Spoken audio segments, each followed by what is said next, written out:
مجھے صرف اتنا کمال دے، مجھے اپنی راہ پہ ڈال دے کہ زمانہ میری مثال دے، تیری رحمتوں کا نزول ہو، مجھے محنتوں کا حاصلہ دے، مجھے مال و زر کی حوث نہ ہو، مجھے بس رزق حلال دے۔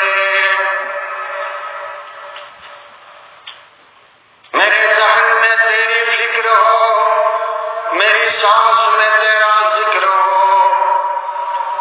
تیرا خوف میری نجات ہو، سبھی خوف دل سے نکال دے۔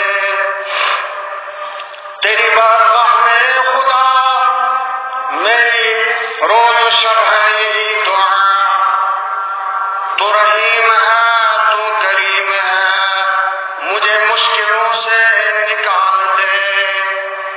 اَمَّن يُجِيبُ الْمُضْطَرَّ إِذَا دَعَاهُ وَيَكْشِفُ السُّوءَ، کون ہے جو پریشان حال، بدحال، لاچار، تنگست، بیمار کی فریاد سنتا ہے اور پھر اس کی پریشانی کا ازالہ فرماتا ہے؟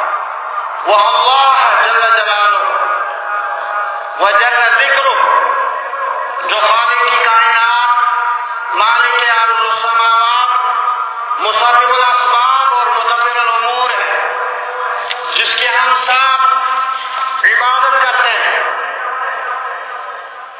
خوش نصیب ہے وہ مسلمان، مومن مرد و زن، وہ انسان جو اللہ تعالیٰ کی عبادت کرے، اعمال صالح کرے۔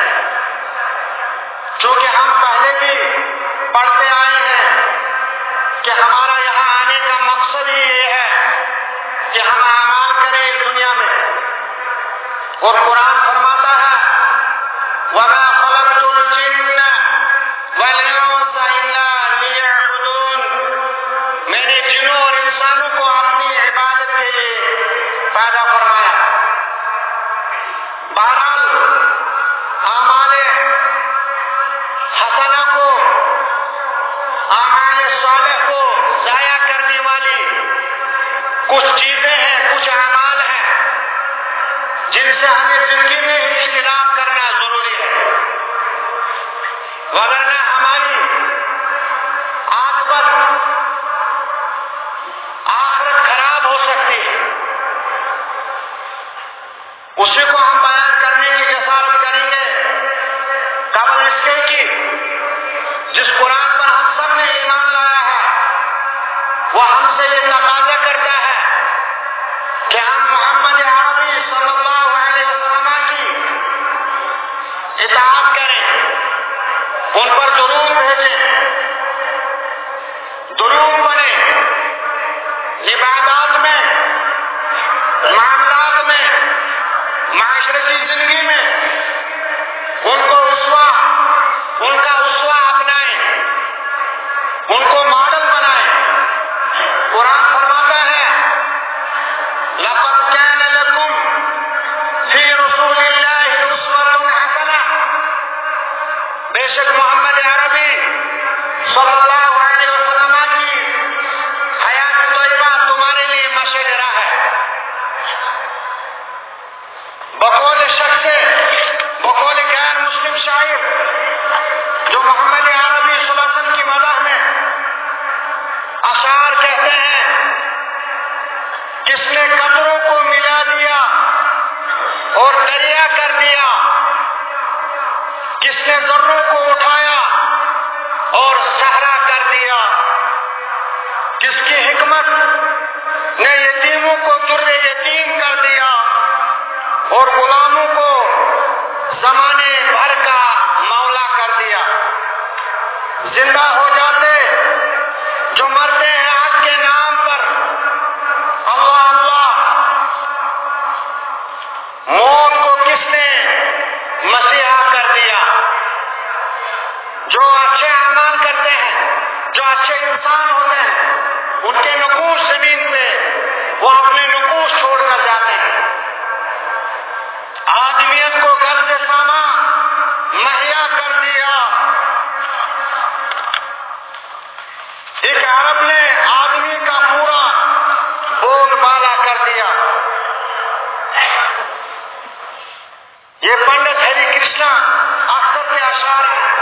محمد عربی صلی اللہ علیہ وسلم کی تعریفات میں محمد صلی اللہ علیہ وسلم قوم کے معمار ہیں، وہ عالمی انسانیت کے لیے سراپا رحمت بنا کر بھیجے گئے۔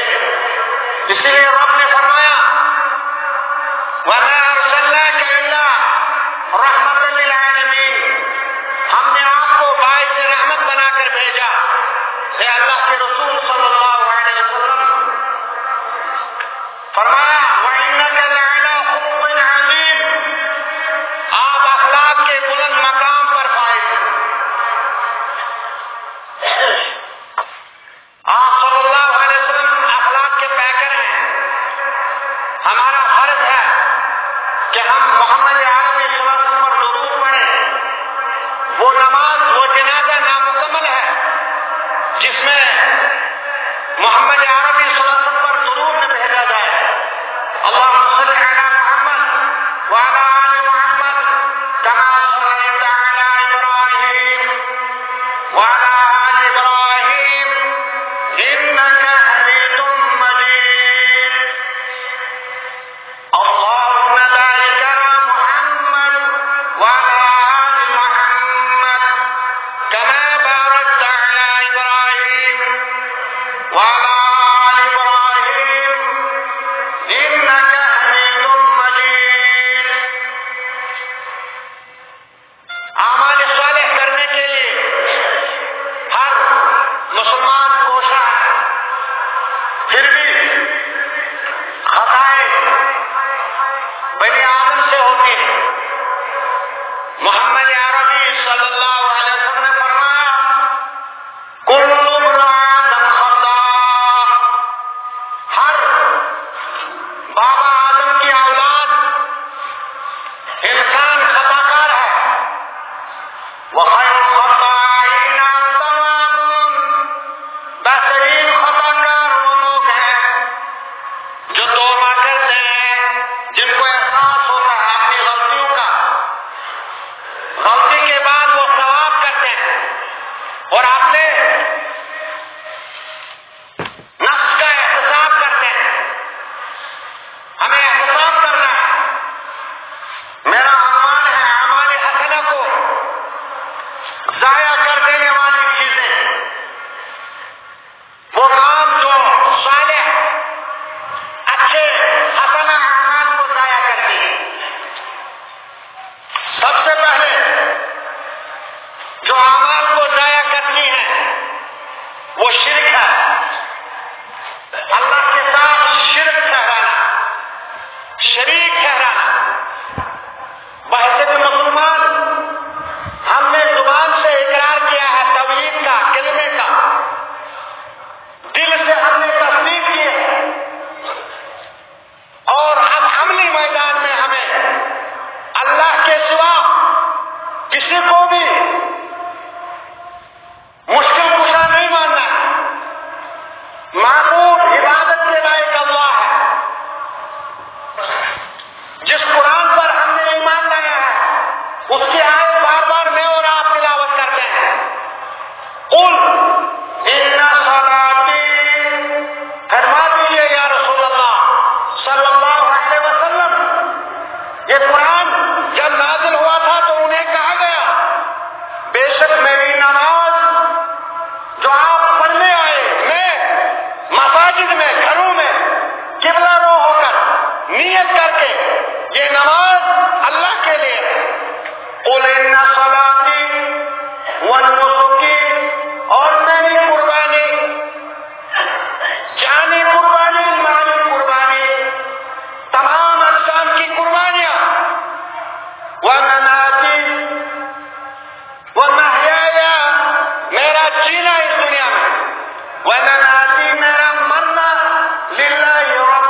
اطاعت کرنے والا، فرما بردار بننے والا، گو چاہے مشرق کا، مغرب کا، شمال کا، جنوب کا مسلمان ہو، کلمہ گو ہو، کسی بھی ذات، نسل اور طبقے سے تعلق رکھنے والا، یوں تو تمام انسانیت کے لیے رب کا پیغام ہے کہ وہ شرک سے بیزار ہو جائیں۔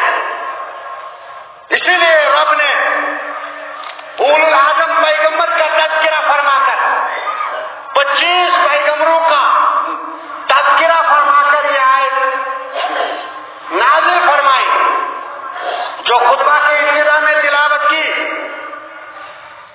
سورہ انعام آیت نمبر 88 میں رب العالمین کا ارشاد ہے، وَلَوْ أَشْرَكُوا لَحَبِطَ عَنْهُمْ مَا كَانُوا يَعْمَلُونَ۔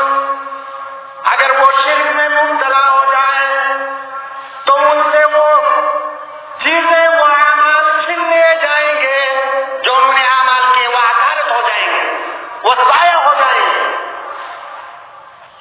اولو العزم پیغمبر، کائنات میں اشرف المخلوقات، اشرف الپیغمبر، اشرف الانبیاء محمد عربی صلی اللہ علیہ وسلم اور دیگر جو پیغمبر علیہ السلام ہے، انہیں رب نے وارننگ دی، اگر تم نے بھی شرک کیا تو تمہارے اعمال ضائع ہیں، تمہارے اعمال حقارت ہو جائیں گے، تم سے وہ اعمال چھین لیے جائیں گے، تمہیں کوئی بھی ثواب نہیں ملے گا۔ یہ تو اولو العزم پیغمبر کے تذکرے کے بعد فرمایا۔ اس کے بعد خاصتاً محمد عربی صلی اللہ علیہ وسلم سے خطاب فرمایا، لَئِنْ أَشْرَكْتَ لَيَحْبَطَنَّ عَمَلَكَ۔ اگر آپ شرک میں مبتلا ہو گئے اے محمد عربی صلی اللہ علیہ وسلم، آپ کے اعمال ضائع ہو گئے، آپ کے اعمال حقارت ہو جائیں گے، وَلَتَكُونَنَّ مِنَ الْخَاسِرِينَ، اور آپ خسارہ اور گھاٹے میں پڑنے والوں میں ہو جائیں گے۔ یہ محمد عربی صلی اللہ علیہ وسلم کو واضح ہے۔ ہم کون ہیں؟ ان کے پاؤں پہ درد بھی نہیں، غبار بھی نہیں۔ اولو العزم پیغمبر، اشرف المخلوقات میں قابل عزت، مکرم، سید العرب والعجم، امام الانبیاء محمد عربی صلی اللہ علیہ وسلم کو وارننگ ہے، اگر آپ بھی شرک میں مبتلا ہو گئے تو آپ کے اعمال حقارت ہو جائیں گے، آپ کے اعمال ضائع ہو جائیں گے، اور آپ کا حشر، آپ کا ٹھکانہ جو خسارے میں مبتلا ہو جائیں گے، گھاٹے میں مبتلا ہو گئے، ان میں آپ کا شمار ہو جائے گا۔ اے پروفٹ محمد عربی صلی اللہ علیہ وسلم، ایمان کے بعد اعمال صالح ضروری ہے، اور ہم سب کے لیے اعمال حسنہ جو اچھے اعمال ہیں ان کو ضائع کرنے والی اعمال سے ہمیں اجتناب کرنا ہے، ان چیزوں سے اجتناب کرنا بہت ضروری ہے۔ اور پہلی چیز جو ہے جو ہمارے اعمال کو بحیثیت کلمہ کو، بحیثیت مسلمان ضائع کرتی ہے، وہ اللہ کے ساتھ شرک کرانا۔ پیران پیر سے رحمت اللہ علیہ نے بھی فرمایا، لا معین الا اللہ، نہیں ہے کوئی مددگار مگر اللہ جل جلالہ۔ اور جب آپ نے اور ہم نے نماز پڑھی تو ہم نے سورۃ الفاتحہ، 7 مساجد، سورۃ الشفاء جو قرآن میں ایک اہم ترین سورت ہے جس کے کئی اسماء مبارکہ ہیں، نام ہیں، اس کی ہم تلاوت کرتے ہیں، ایاک نعبد، ہم صرف تیری ہی عبادت کرتے ہیں، وایاک نستعین، ہم تجھ سے ہی مدد چاہتے ہیں۔ وہ ہم شرک سے اجتناب کریں، خود اپنے آپ کو شرک سے صاف کریں، بچائیں، اپنے حلال کو بھی شرک سے بچائیں۔ ان اللہ، بے شک اللہ جل جلالہ، لا یغفر، نہیں بخشے گا، ان یشرک بہ شیئا، کہ اس کے ساتھ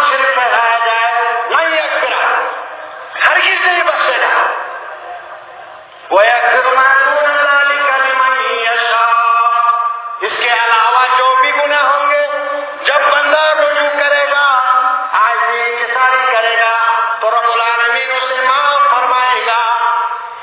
اعمال حسنہ کو ضائع کرنے والی اشیاء کیا ہے؟ ان میں اولین چیز یہ ہے کہ ہم شرک سے بیزار ہو جائیں. کلمہ پڑھ کر بھی اگر ہم نے شرک کیا، اللہ کے ساتھ کسی بھی شرک اسماء و صفات میں کیا، الوہیت میں کیا، ربوبیت میں کیا، شرک کی جتنی بھی اقسام ہیں، اگر ہم نے الیاذ باللہ نعوذ باللہ من غضب اللہ مبتلا ہو گئے تو ہمارے اعمال ضائع اکارت ہو گئے. یہ پہلی چیز ہے. ہم اجمالی طور پر ان کا تذکرہ کریں گے. نمبر 2، ریا و نمود، ریاکاری. اللہ بچائے. جو بھی اعمال اس غرض سے کیے جائیں کہ ہماری تعریف کی جائے، ہماری تعریف کی جائے، جو بھی اعمال اس غرض سے کیے جائیں کہ ہمارا نام و نمود روشن ہو، وہ تمام اعمال ضائع، وہ عقارت ہے. دوسری بڑی چیز وہ ہے ریاکاری، دکھاوا. اللہ جل جلالہ نے بیان فرمایا سورہ کہف آیت نمبر 110 میں، فرمایا فَمَنْ كَانَ يَرْجُو لِقَاءَ رَبِّهِ فَلْيَعْمَلْ عَمَلًا صَالِحًا. جو رب العالمین کی ملاقات کی امید رکھتا ہے وہ اعمال صالح کرے، نیک اعمال کرے، اعمال حسنہ کرے. وَلَا يُشْرِكْ بِعِبَادَةِ رَبِّهِ أَحَدًا. اور اللہ اپنے رب کی عبادت میں کسی بھی شے کو شریک نہیں کرتا. اور اس ریاکاری کو پروفیٹ محمد صلی اللہ علیہ وسلم نے شرک اصغر سے تعبیر کیا ہے، چھوٹا شرک. محمد عربی صلی اللہ علیہ وسلم نے بیان فرمایا، صحابہ رضوان اللہ تعالی علیہم اجمعین کی جماعت میں فرمایا، اخوف ما اخاف علیکم، مجھے جس چیز کا اپنی امت سے ڈر ہے، الشرک الاصغر، وہ شرک اصغر ہے. میری امت شرک اصغر میں، چھوٹے شرک میں مبتلا ہو جائے گی. صحابہ رضوان اللہ تعالی علیہم اجمعین نے عرض کی، شرک اصغر کیا ہے اللہ کے رسول صلی اللہ علیہ وسلم؟ فرمایا فضل الریا، وہ ریاکاری ہے. من تصدق یرائی فقد اشرک، جس نے صدقہ خیرات کیا دکھاوے کے لیے کہ یہ بڑا امیر ہے، یہ غریبوں کی مدد کرتا ہے، تاجر ہے، کوئی بھی ہے، مگر اس کی تمنا یہ ہے کہ لوگ میری تعریف کریں. ومن صلی یرائی فقد اشرک. حدیث میں آیا ہے جو خشوع اور خضوع لمبی نماز ادا کرتا ہے، اس کے دل میں ہوتا ہے، لوگ کہتے ہیں کہ بڑی اطمینان سے نماز ادا کرتا ہے، اس کے رکوع و سجود لمبے ہیں، یہ بڑا اچھا ہے، تو اسے وہی شرک اصغر میں مبتلا ہو گیا، وہی ریاکاری. ومن صلی یرائی فقد اشرک، جس نے دکھاوے کی نماز ادا کی اس نے شرک کیا. قرآن نے بار بار جو ہے خلوص اور للہیت کی تلقین کی ہے. وَمَا أُمِرُوا إِلَّا لِيَعْبُدُوا اللَّهَ، تمہیں حکم نہیں کیا گیا مگر ایک اللہ کی عبادت کی جائے، مخلصین لہ الدین، دین کو خالص لوجہ اللہ، اللہ کے رضا کے لیے کیا جائے، مانا جائے. ہر اعمال صالح اور اخلاقیہ معاشرتی زندگی میں جو بھی حسن سلوک ہے، جو بھی تعلیم ہے، جو بھی بہیور ہے، وہ اللہ کی رضا کے لیے کیا جائے. کبھی بھی اس غلط فہمی کے شکار نہ ہو جائے کہ لوگ ہماری تعریف کریں. جو بار بار کہا جاتا ہے اس کا کوئی بھی اجر نہیں ملتا ہے. جو بھی اعمال کیے جائیں اللہ کی رضا کے لیے کیے جائیں. میرے عنوان کا ٹاپک، میرا عنوان اور ٹاپک یہ ہے کہ اعمال حسنہ کو ضائع کرنے والے اعمال، چیزیں جو شرک، اللہ کے ساتھ شرک ٹھہرانا. دوسرے نمبر پر کہ ریاکاری جو دنیا میں آج زیادہ پائی جاتی ہے، اللہ ماشاء اللہ کچھ لوگ مستثنا ہیں. اللہ تعالیٰ ہم سب کو ہدایت نصیب فرمائے اور ہم کو ریاکاری سے بچائے، دکھاوا سے بچائے، اور اعمال صالح لوجہ اللہ، اللہ کی رضا کے لیے اعمال کرنے کی توفیق عطا فرمائے. ہماری نماز، ہماری قربانی، ہمارا جینا اور ہمارا مرنا صرف اللہ کی رضا کے لیے، ایک اللہ کے لیے ہو، اور ہم کبھی بھی شرکیات میں مبتلا نہ ہو جائیں. تب جا کے ہمارے اعمال صالح اللہ کے ہاں قابل قبول ہے، بدلنا یہ ضائع اور حقارت ہے. بہرحال اللہ تعالیٰ ہم سب کو ان چیزوں سے بچائے، چونکہ مسلم کی روایت میں ہے من عمل عملا اشرک معی فیہ، جس شخص نے کوئی ایسا عمل کیا جو مجھے اس میں شریک ٹھہراتا ہے، اسے چاہے وہ ان اعمال سے جو ہے اجتناب کرے. اس کا مطلب ہے کہ جو بھی اعمال صالح ہیں وہ خلوص کے ساتھ اللہ کی رضا کے لیے لوجہ اللہ کی جائیں، تب جا کے ہمارے اعمال صالح قابل قبول ہیں. نمبر 3، ان اعمال کو ضائع کرنے والی، اعمال صالح کو ضائع کرنے والی چیز یہ ہے کہ جو عمل سنت کے بغیر کیا جائے، محمد عربی صلی اللہ علیہ وسلم کا جو طریقہ کار ہے اس سے ہٹ کر کیا جائے، قرآن کریم کے طریقہ کار سے ہٹ کر کیا جائے، وہ بدعت ہے. اور بدعت کے متعلق رسول اکرم صلی اللہ علیہ وسلم نے فرمایا کہ بدعت کل بدعت ضلالہ، ہر حدیث چاہے کسی مقصد ذکر سے تعلق رکھنے والا ہو، وہ ہر بار اپنے خطبے میں یہ حدیث تلاوت کرتا ہے، الا فإن خیر الحدیث کتاب اللہ، خبردار بہترین بات اللہ کی کتاب ہے، قرآن مجید ہے. وخیر الحدیث حدیث محمد صلی اللہ علیہ وسلم، بہترین رہنمائی محمد عربی صلی اللہ علیہ وسلم کی رہنمائی ہے، ہدایت ہے. وشر الامور محدثاتها، بدترین اعمال وہ ہیں، امورات وہ ہیں جو خود سے وضع کیے جائیں، جو گھڑ لیے جائیں. وشر الامور محدثاتها وکل محدثۃ بدعہ، ہر نئی چیز بدعت ہے. وکل بدعۃ ضلالہ، ہر بدعت گمراہی ہے. وکل ضلالۃ فی النار، اور ہر گمراہی کا انجام جہنم کی بیٹی آگ ہے. وما آتاکم الرسول فخذوہ وما نہاکم عنہ فانتہوا، جو رسول اکرم صلی اللہ علیہ وسلم آپ کو عطا کرے اسے لے لو، جس سے وہ منع فرمائے اس سے اجتناب کرو. اور آپ نے فرمایا یا ایھا الذین آمنوا اطیعوا اللہ واطیعوا الرسول واطیعوا الرسول ولا تبطلوا اعمالکم. اے ایمان والو، اللہ تعالیٰ کی اور اللہ کے رسول صلی اللہ علیہ وسلم کی اطاعت کرو، فرما برداری کرو، اپنے اعمال کو ضائع نہ کرو. کامیابی کی ضمانت محمد عربی صلی اللہ علیہ وسلم کی اطاعت میں مضمر ہے. سنت کو پالنا، سنت کو اختیار کرنا، اعمال صالح قابل قبول کا درجہ رکھتی ہے. سنت سے اجتناب کرنے سے ہمارے اعمال حقارت اور ضائع ہو جاتے ہیں. لہذا پہلی چیز شرک سے اجتناب، دوسری چیز ریاکاری سے اجتناب، اور تیسری چیز کہ محمد عربی صلی اللہ علیہ وسلم کی نافرمانی سے اجتناب، سنت کو نہ ماننے سے اجتناب، اور سنت پر عمل پیرا ہونا ہی اعمال قابل قبول، اعمال کا قبول، اعمال کی قبولیت کی ضمانت ہے. اسی لیے قرآن کریم میں بار بار رب العالمین نے اپنی اطاعت کے بعد محمد عربی صلی اللہ علیہ وسلم کی اطاعت کا حکم صادر فرمایا.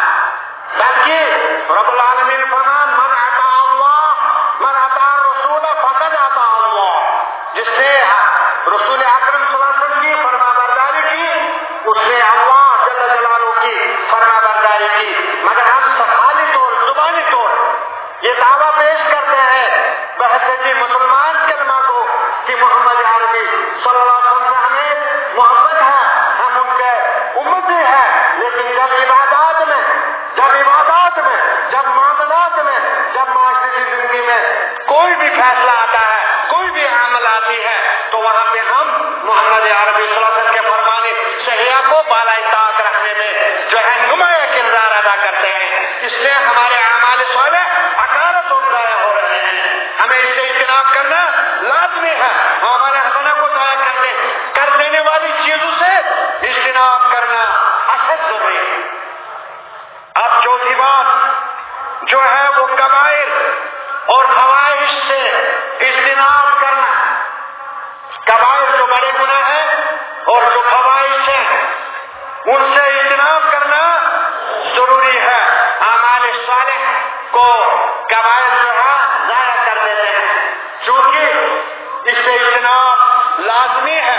رب العالمین کا ارشاد ہے الذین یجتنبون کبائر الاسم والفواحش الا اللمم. یہاں پہ بتلایا گیا ہے کہ جو مسلمان مومنوں کی صفات میں وہ لوگ جو کبائر بڑے گناہوں سے اور فواحش سے اجتناب کرتے ہیں, گناہ کے کاموں سے اجتناب کرتے ہیں. اور وہ حدیث رسول صلی اللہ علیہ وسلم السارق حین یسرق وهو مؤمن, جب چور چوری کرتا ہے اور چور چوری کرنے کی حالت میں مومن نہیں رہتا. اس لیے جو کلمہ کو مسلمان ہیں جنہوں نے اسلام کو تسلیم کیا ہے, جب بھی وہ کبائر کا ارتکاب کرتے ہیں تو ان کا ایمان حقارت اور ضائع ہوتا ہے. جب وہ کبائر سے اجتناب کرتے ہیں, توبہ کرتے ہیں اور توبہ کے بعد اللہ سے گڑگڑاتے ہیں, یا اسلامی مملکت میں جب ان پہ گناہ ثابت ہو کر ان کو جو حد لگتی ہے تو تب اللہ تعالیٰ ان کی بخشش کرتا ہے اور ان کا ایمان آہستہ آہستہ واپس ہوتا ہے. اس لیے ہمارا عقیدہ بعض جو ہے مرتبہ ذکر کا یہ عقیدہ نہیں ہے, چاہے وہ حنفی ہو, شافعی ہو, حنبلی ہو, مالکی ہو, کوئی بھی ہو. اہل سنت والجماعت کا یہ عقیدہ ہونا چاہیے کہ ایمان زیادہ بھی ہوتا ہے اور کم بھی ہوتا ہے. اس لیے امام بخاری رحمۃ اللہ علیہ نے ایک باب باندھا ہے الایمان یزید و ینقص. ایمان زیادہ بھی ہوتا ہے اور کم بھی ہوتا ہے. اور قرآن فرماتا ہے اذا تلیت علیہم آیاتنا زادتہم ایمانا, جب ان میں ہماری آیتیں قرآن کی تلاوت کی جاتی ہے تو ان کے ایمان میں زیادتی ہوتی ہے. اور رسول اللہ صلی اللہ علیہ وسلم کی وہ حدیث مبارکہ الایمان بضع وسبعون شعبہ, ایمان کی 70 اور کچھ شاخیں ہیں. فاصلها قول لا الہ الا اللہ, افضل ترین شاخ ہے کلمہ توحید کا اقرار کرنا. وادناها اماطۃ الاذى عن الطریق, اور ادنا ایمان کا درجہ ہے کہ راستے سے تکلیف دہ چیز کو ہٹا دینا. جس چیز کا اعلیٰ درجہ ہے اور ادنا درجہ ہے وہ چیز بڑھتی بھی ہے اور گھٹتی بھی ہے. ابو بکر صدیق رضی اللہ تعالیٰ عنہ کا ایمان سب سے اہم ترین ایمان تھا, مستحکم اور مضبوط ایمان تھا. اس کے مقابلے میں ہمارا ایمان ضعیف اور کمزور ہے. اس لیے کبائر سے اجتناب کرنا ضروری ہے. کبائر میں اللہ شرک بھی کبائر میں آتا ہے, بلکہ اکبر الکبائر جو بڑے گناہ ہیں ان میں الاشراک باللہ, وہ حقوق الوالدین, ماں باپ کی نافرمانی بھی گناہ کبیرہ میں آتی ہے. چاہے ماں زندہ ہے یا والد, اگر ان کی نافرمانی کی جائے یا دونوں زندہ ہے تو ہم گناہ کبیرہ میں مبتلا ہوتے ہیں. ہمارے اعمال حسنہ جو بھی صالح اعمال ہے وہ حقارت ہو رہے ہیں, وہ ضائع ہو رہے ہیں. اس سے اجتناب کرنا لازمی ہے. اس کے بعد حلال کمائی, یہ بھی اگر حرام کمائی ہو تو ہمارے اعمال صالح, اعمال حسنہ جو ہے ضائع ہوتے ہیں. حلال کمائی کا ہونا اشد ضروری ہے. رسول اکرم صلی اللہ علیہ وسلم کی ایک طویل حدیث ہے جو آپ نے اس سے قبل میں سلام فرمائی ہے. یمد یدیہ الی السماء, ایک شخص جو ہے پراگندہ بال اور اپنے ہاتھ دراز کیے ہوئے آسمان کی طرف اللہ کے دربار میں دعا کرتا ہے. مگر رسول اکرم صلی اللہ علیہ وسلم نے فرمایا مطعمہ حرام, اس کا کھانا حرام ہے, مشربہ حرام, اس کا پینا حرام ہے. اور فرمایا وملبسہ حرام, اس کا پہنوا جو اس نے پہنا ہے کپڑے وہ بھی حرام ہے. اور یا ربی وہ قضی بالحرام, وہ حرام سے سزا ہی حرام ہے، کہاں اس کی دعا قبول ہو سکتی ہے؟ رسول صلی اللہ علیہ وسلم نے اس کی دعا کی قبولیت کی کوئی بھی ضمانت نہیں دی۔ کلوا من طیبات ما رزقناکم، رب فرماتے کھاؤ حلال میں سے جو ہم نے تمہیں رزق عطا کیا۔ تو پانچویں سکھ یہ بھی ہے، پانچویں سکھ یہ ہے کہ حرام کمائی سے ہم اجتناب کریں اور کبھی بھی حرام نہ کمائیں یا حرام چیزیں سے ہماری غذا نہ ہو، ہمارے ملبس نہ ہو، ہمارا مٹن نہ ہو، ہمارا مشرب نہ ہو۔ اس لیے اعمال صالح ضائع کرنے کا یہ باعث بھی ہے کہ ہماری جو کمائی ہے وہ حرام کی کمائی نہ ہو۔ اس کو امام مسلم رحمت اللہ علیہ نے اپنی کتاب میں حدیث طویل حدیث کو لایا ہے کہ ایک شخص اس کی دعا قبول نہیں ہوتی۔ اور چھٹی چیز جو ہے میں اجمالی طور پر عرض کرنا چاہتا ہوں وہ حسد ہے، جو کینہ بغض اناد اور حسد جس کا اسلام نے کلا کما کیا ہے، اسے منع فرمایا ہے، اجتناب کرنے کی تلقین فرمائی۔ اگر کوئی امیر ہے، دولت مند ہے، ہنرمند ہے کہ ہم یا وہ عالم ہے، پڑھا لکھا ہے، ہم اس کی ترقی میں جو ہے خوش بھی ہوتے ہیں۔ ہماری نیت یہ ہو کہ اس کی دولت، اس کی تعلیم، اس کا دبدبہ، اس کا جو یہ چھن اللہ چھن لے اسے اور ہمیں عطا کیا جائے، یہ حسد ہے۔ اللہ بچائے۔ اسلام میں رشک کا جائز ہے، لا حسد الا فی اثنتین۔ اللہ کے رسول صلی اللہ علیہ وسلم حسد یعنی رشک جائز نہیں ہے مگر دو چیزوں میں کہ ایک کو اللہ تعالیٰ نے علم عطا کیا، وہ اس پر عمل بھی کرتا ہے۔ ہماری تمنا ہے کہ اللہ ہمیں بھی ایسا علم عطا فرما۔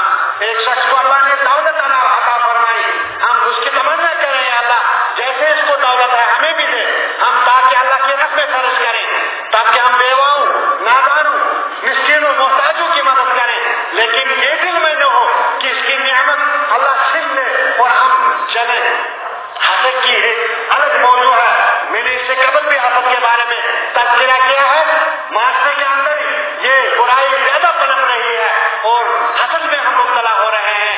ہمیں کسی کی دولت، کسی کا جو ہے عہدہ یا کچھ بھی یہ راس سے آتا ہے، اس سے ہم خوش نہیں ہوتے ہیں۔ کو آج جس کا تذکرہ میں عرض کرنا چاہتا ہوں، ذکر کرنا چاہتا ہوں، وہ یہ کہ اعمال صالح، اعمال حسنہ کو حقارت، ضائع کرنے والی، برباد کرنے والے اعمال جو عمل جو ہے وہ حسد بھی ہمارے اچھے عمل کو ضائع کر دیتی ہے۔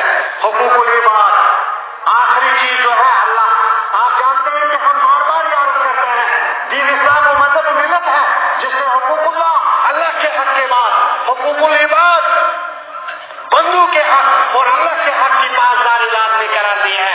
دین اسلام وہ مذہب ملت ہے جس نے حقوق اللہ کے حقوق اور حقوق العباد، اس کے بعد بندوں کے حقوق کی پابندی حرام قرار دیا ہے۔ اور حقوق العباد میں سب سے پہلا درجہ اسلام کے نقطۂ نظر سے، قرآن کے نقطۂ نظر سے ہمارے والدین کا ہے۔ پھر رب نے بہت سارے حقوق بیان کیے ہیں جس میں حقوق الزوجین، میاں بیوی کے حقوق، حقوق الجار، ہمسایوں کے حقوق، حقوق الاقارب، رشتہ داروں کے حقوق، خاندان کے حقوق، کتنے جانے حقوق ہیں، اولاد کے حقوق، ان کی پامال حرام ہے۔ بارہ وہ حدیث جو ہمیشہ میں اجمالی طور پر اس کا مفہوم و ترجمہ عرض کرنا چاہتا ہوں۔ آپ جانتے ہیں کہ محشر کے میدان میں جب ایک شخص آئے گا، لایا جائے گا، تو اس نے حقوق کی پامالی کی ہوگی، حقدار استادہ ہوں گے۔ وہ اکلا مالا حاضہ، اس کا مال ہڑپ کیا ہوگا، وہ شتم حاضہ، اس کو گالی دی ہوگی، وہ کذف حاضہ، اس پر تہمت دری ہوگی، اس کو مارا پیٹا ہوگا، اس کو گالی گلوچ دی ہوگی۔ اس نے حقداروں کے حقوق پامال کیے ہوں گے، خود تو اعمال کیے ہوں گے، اچھے نماز بھی ادا کی ہوگی، اعمال صالح کیے ہوں گے، حج بھی دیا ہوگا، زکات بھی دی ہوگی، اعمال صالح کا انبان لیے ہوئے آئے گا، لیکن حقداروں کے حقوق پامال کیے ہوں گے۔ جس طرح آج حقوق پامال کیے جاتے ہیں، آج حق ہڑپ کیا جاتا ہے، آج جو ہے مارا پیٹا جاتا ہے، آج تہمتیں دری جاتی ہیں، آج بیٹھ کی جاتی ہے، آج چگلیاں کی جاتی ہیں، آج قیمت کی جاتی ہے۔ یہ حقوق سلب اور پامال کرنا ہے، اور اس کے اعمال جو ہے ان کے اس کے اعمال صالح انہیں دیے جائیں گے، یہی فیصلہ ہوگا، اور ان کے گناہ اس پہ ڈالے جائیں گے، وہ جہنم رسید کیا جائے گا۔